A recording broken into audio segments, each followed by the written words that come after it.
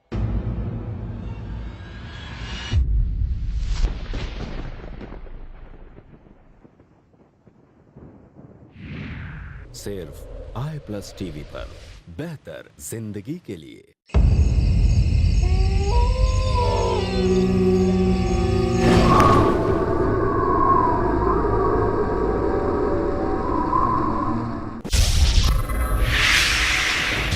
خوف، کیا سچ کیا جھوٹ، دیکھیے ان وسوسوں کا سماج پر اثر اور اس کا علاج ہر جمعہ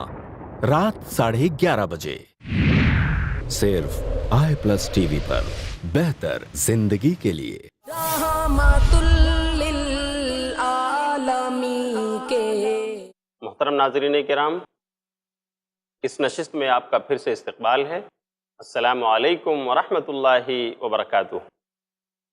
مجھے امید ہے کہ آپ انتظار میں بیٹھے ہوں گے۔ ناظرین کرام، جب تذکرہ بچپن کا آتا ہے تو سب سے پہلا سوال ذہن میں یہ اٹھتا ہے کہ آپ کہاں پیدا ہوئے، کب پیدا ہوئے؟ اس کا جواب یہ ہے کہ آپ صلی اللہ علیہ وسلم عرب دیش کے مشہور شہر مکہ مکرمہ میں پیدا ہوئے، اور جس دن آپ کی پیدائش ہوئی یہ کچھ 9 ربیع الاول کی تاریخ تھی، سوموار کا دن تھا، صبح سویرے کا وقت تھا، اور عیسوی سن کے اعتبار سے 571 عیسوی چل رہی تھی،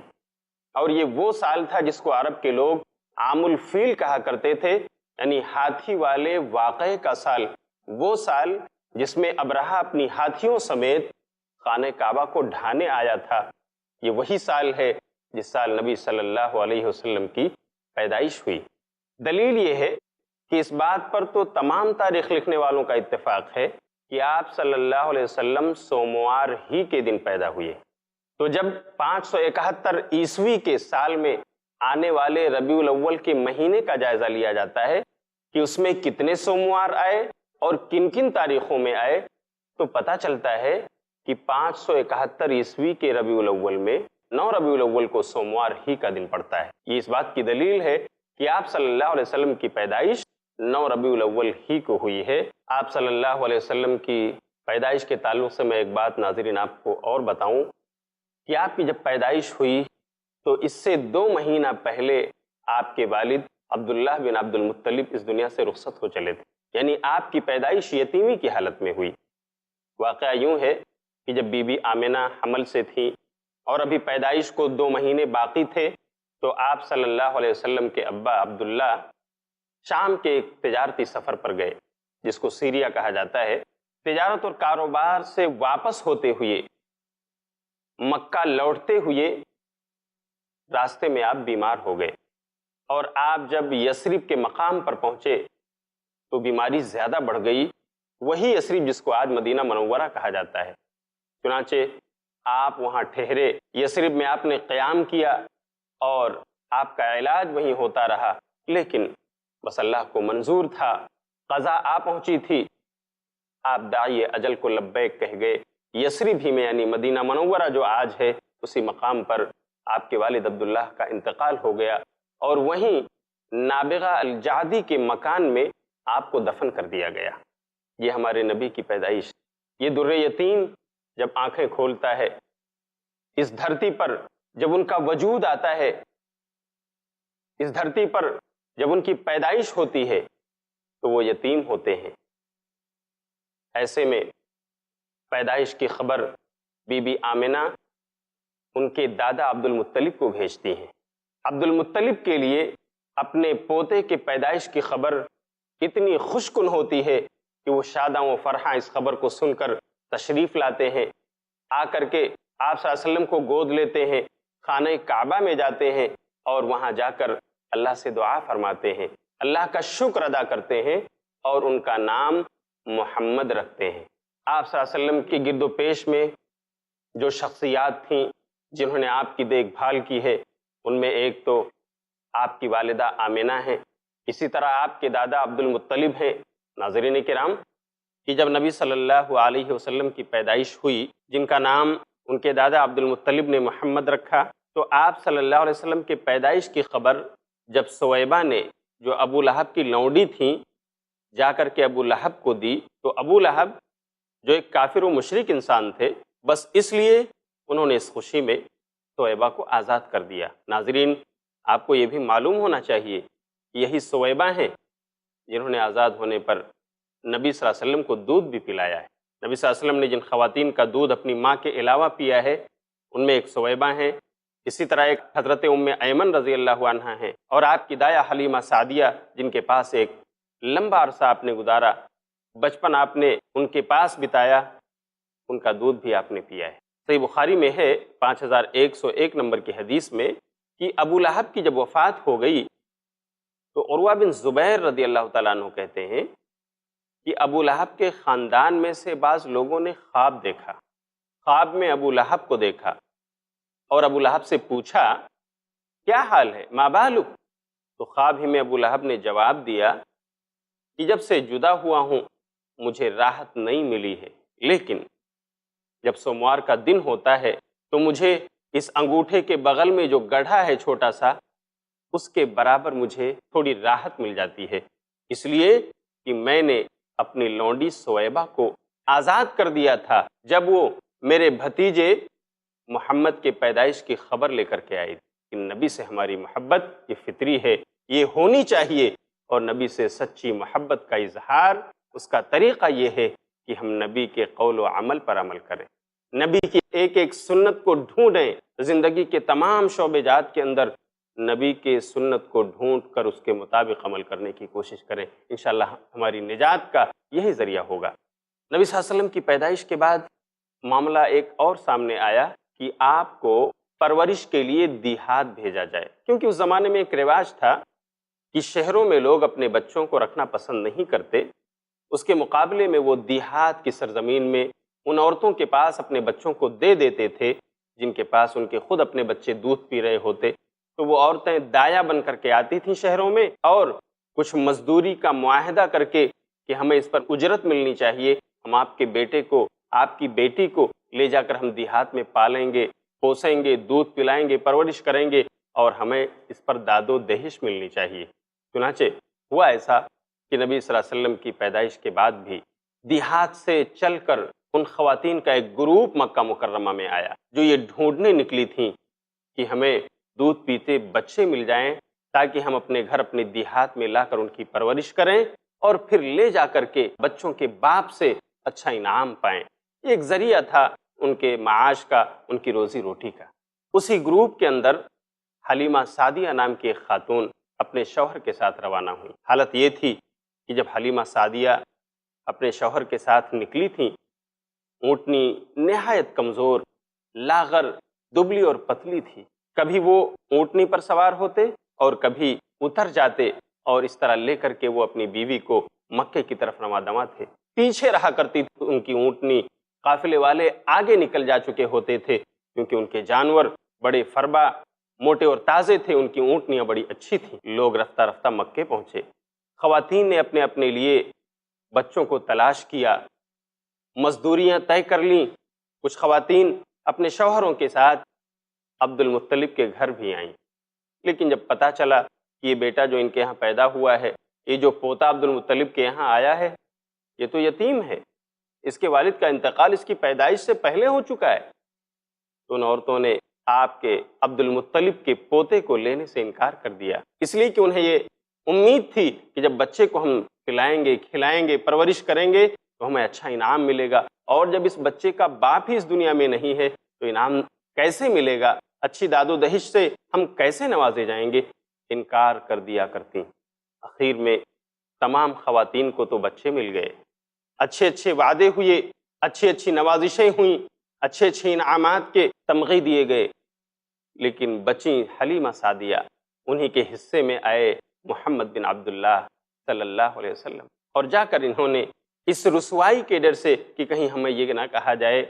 حلیمہ کو کوئی نہیں ملا، بہرحال جا کر کے انہوں نے عبد المطلب سے بات کی اور محمد صلی اللہ علیہ وسلم کو اپنی گود میں لیا، پرورش کے لیے ایک وقت متعین ہوا اور لے کر کے حلیمہ سعدیہ نبی صلی اللہ علیہ وسلم کو دیہات روانہ ہوئیں۔